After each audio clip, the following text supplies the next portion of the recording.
Hi everyone, welcome to my coverage of the tournament Karlsbad 1907.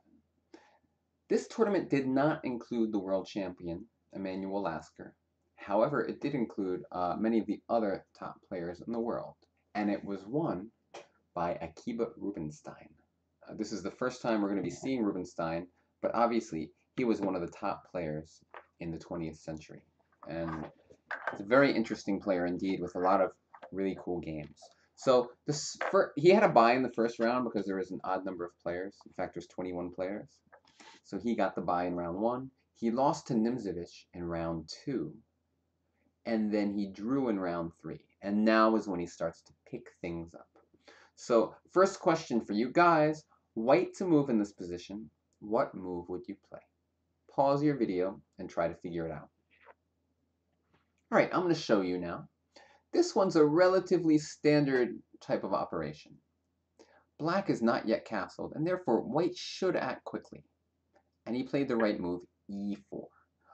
A move like rook a to d1 would be much weaker, because after castles, well, at least black's king is safe.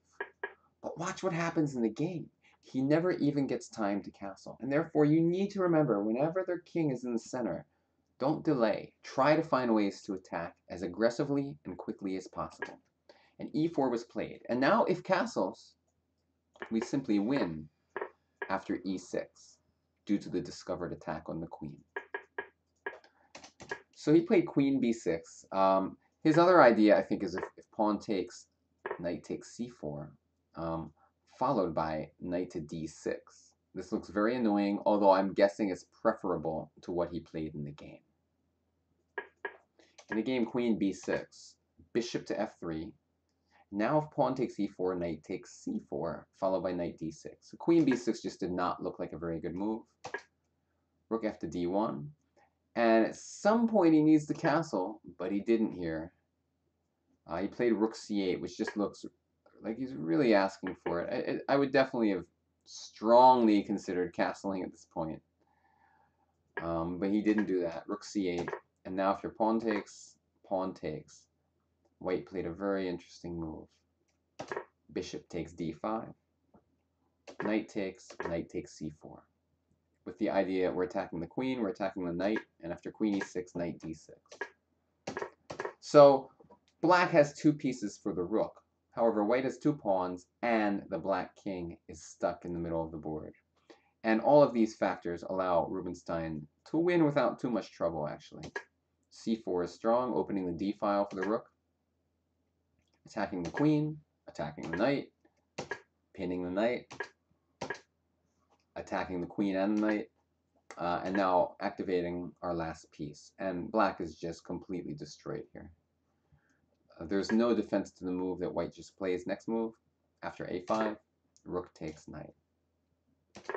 Queen takes, rook d8, and basically black is down the exchange and loses very quickly. But the key to this game, was that you just need to make sure to move quickly when your opponent's not castled. And when you're not castled, get your king castled right away. I mean, I think this seems like you just have to play it. I'm kind of curious what Houdini evaluates it as. Yeah, it's not even that horrible. I actually think white probably went wrong somewhere. A move like b3, a little more aggressive when the king is still in the middle. But let's see b4 right now, for example.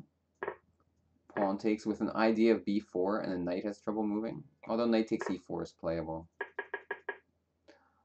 Okay, so queen b6 actually is Houdini's first choice after e4. But e4 is just the absolute standard move in such positions. You need to open some lines while the king's still in the middle of the board. So thanks guys for watching, and we will be looking at more Rubinstein games over the next week or two. Bye-bye.